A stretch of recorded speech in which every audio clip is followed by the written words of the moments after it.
This is the Pasig River. It's only 26 kilometers long, yet it is the single largest source of ocean plastic pollution on the planet. This river dumps an unfathomable 63,000 tons of trash into the sea every year, but the plastic is just a symptom of a much bigger problem.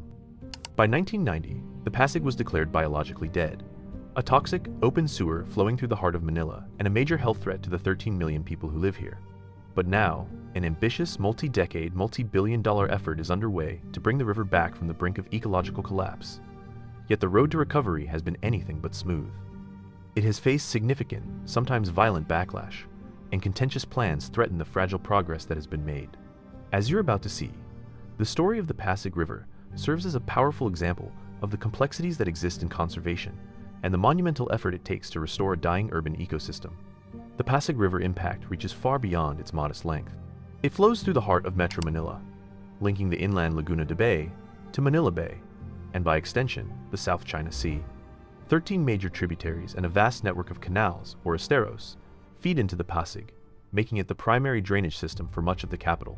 Prior to World War II, the Pasig was a source of life.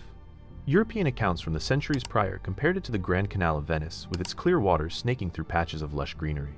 Families fished its banks, children swam in its currents, and the river provided water, food, and transport to its people. But after the war, everything changed. Post-war industrialization brought factories to the riverbanks, many of which began dumping waste directly into the water. Meanwhile, rapid urban migration transformed Manila's population. As millions arrived from the provinces in search of work, the city couldn't keep up. The city's struggling infrastructure lagged dangerously behind. With formal housing in short supply, makeshift settlements sprang up on stilts along the Pasig and its tributaries. These communities had no garbage collection, no toilets or running water, and out of necessity, everything was dumped straight into the river. The decline happened gradually at first, then all at once. In the 1930s, locals noticed that fish were no longer migrating from Laguna de Bay. By the 1950s, the water was no longer safe to bathe in, and within the next 2 decades, fishing completely ceased. By 1990, the Pasig was officially declared biologically dead. By this point, the river didn't just look polluted, it was an assault on the senses. When a ferry service was launched in 1990 that cut the commute into the city center by half, people refused to ride it due to the river's stench. The service closed within 2 years of opening. The waterway was being degraded from many sources: industrial effluent, chemical runoff, heavy metals, nitrates, and sewage. But perhaps most tragically, it came from those who relied on the river most. Studies estimate that up to 65% of the waste flowing down the Pasig originates from illegal communities that lack access to sanitation and waste services. Even in recent years, this remains a major problem. To this day, only 20% of Metro Manila residents are connected to a proper sewage treatment system, and about a third of the city's garbage is left uncollected. And all this organic waste fuels another significant problem. From a distance, this floating greenery might look like a sign of health. But in reality, this process, called eutrophication, leads to ecological collapse. When the blooms and other organic matter break down, they consume huge amounts of oxygen as they decompose, leaving little oxygen for fish or other life. By 1990, the Pasig was a lost cause. The question wasn't if it could be saved, but how you even begin to clean a problem this big. But it is possible, and it's been done before. Perhaps one of the most powerful examples of a city reversing the course of their waterways happened in Denmark. By the late 80s, industrial waste, untreated sewage, and urban runoff had turned Copenhagen's harbor into a toxic wasteland. The water was so contaminated that swimming was banned in 1954, and just like the Pasig, fish populations had collapsed and residents avoided the waterfront due to the putrid smell. But Copenhagen didn't give up on its harbor.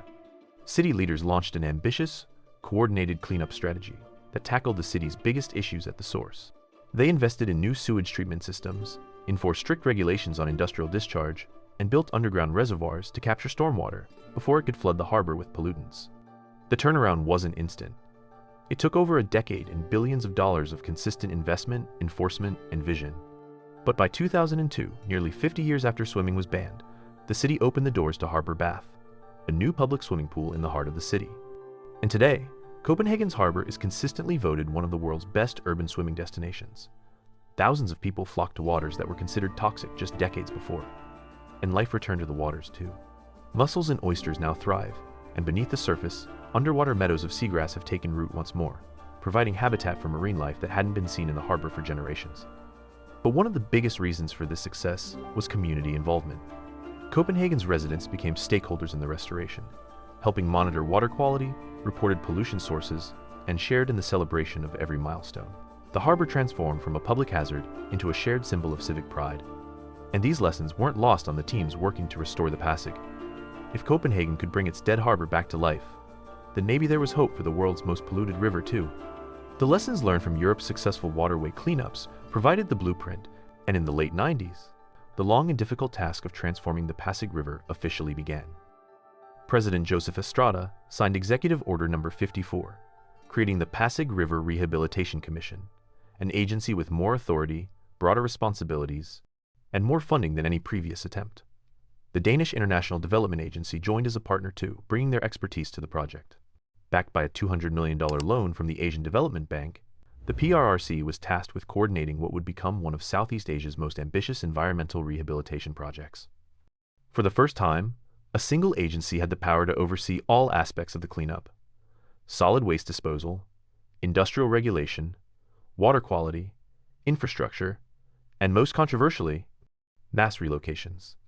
They proposed a 10-meter environmental buffer zone, a strip of land along both banks of the river to allow for green spaces and flood control.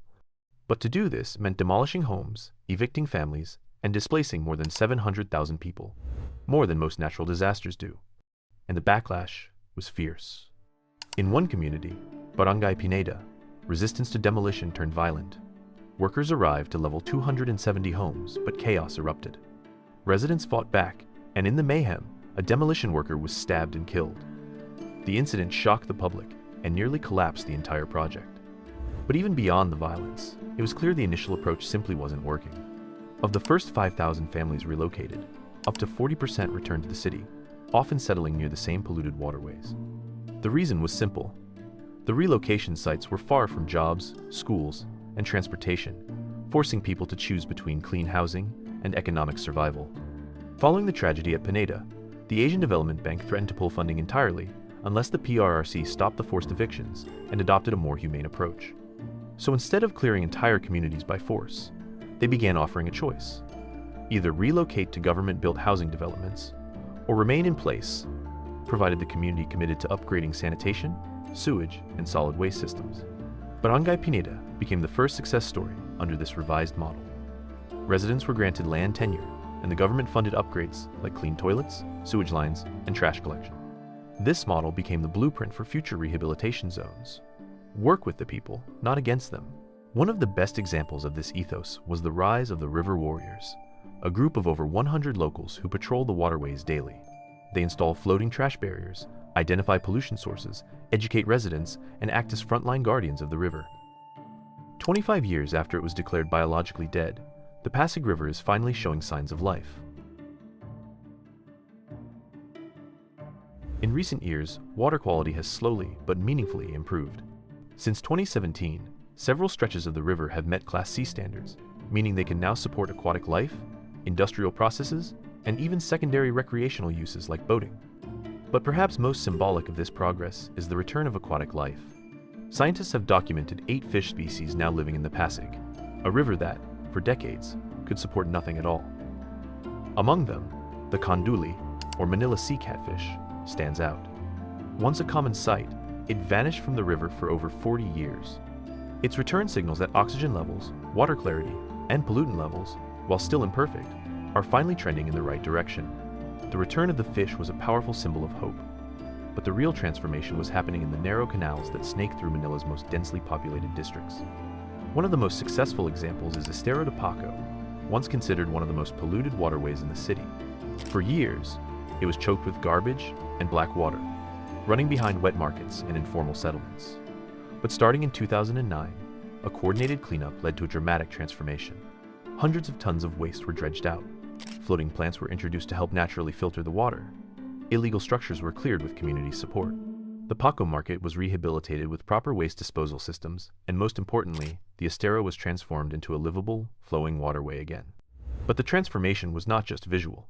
In a follow-up survey, residents in Paco reported significant improvements in daily life. Over 97% said they felt happier and more connected to their community. 85% reported better physical health, attributed to cleaner surroundings, less flooding, and reduced disease risk. This model was replicated across other esteros, where the same integrated formula of cleanup, relocation, and community involvement began to restore water flow and dignity to neglected areas. There's progress happening on the riverbanks too. In January 2024, the government opened the first phase of the Pasig River Esplanade, a landscaped promenade running through central Manila, designed not only to beautify the riverfront, but to provide walking paths, community parks, and flood protection. The Esplanade, part of the larger Pasig Bigyang Buhay Muli program, is being hailed as a showcase for what the river could become. A public space that connects people to clean water instead of separating them from it. The international recognition this program has received has been notable. In 2018, the project was awarded the Asia River Prize for its integrated rehabilitation strategy, beating out larger, better-funded river projects in China and India.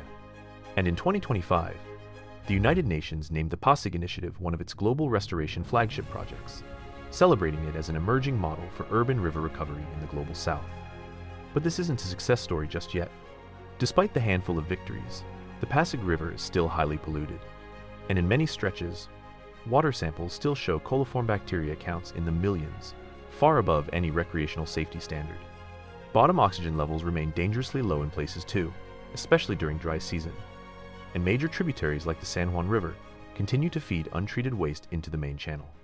And until this is fixed, water cleanup projects are like putting a band-aid on without addressing the wound. Oh, and there's also questions around corporate involvement. In 2021, San Miguel Corporation, one of the Philippines' largest conglomerates, began a massive dredging project on the Pasig. By 2024, the company had removed over 1.2 million metric tons of silt and solid waste, deepening parts of the river and improving water flow. The project came at no cost to the government, and on paper, it's one of the largest private sector environmental efforts in the country's history. But San Miguel has also proposed building the Pasig River Expressway, a 6-lane elevated highway that would run directly above the river itself. Critics fear that such a project could undo years of ecological restoration by creating new runoff and choking out light and air from the recovering waterway. The Pasig River's future hangs in the balance, a constant battle between conservation and development. But even with these challenges, decades of decline and damage, it's finally moving in the right direction. In 2024, government agencies announced a renewed plan to expand water quality monitoring, upgrade sewage infrastructure, and accelerate cleanup of the remaining 30 unrehabilitated tributaries. Meanwhile, the long-term vision for the Pasig River Esplanade is taking shape. The long-term vision is to create a continuous green corridor along both banks of the river, stretching a distance of over 25 kilometers.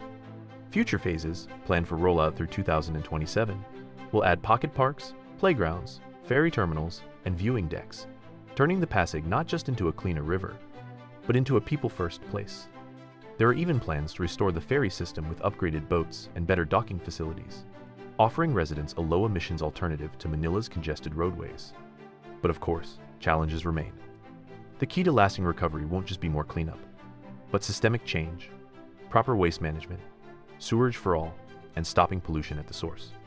This is the battle to restore the world's most polluted river. And it's far from over. But it's no longer a losing one.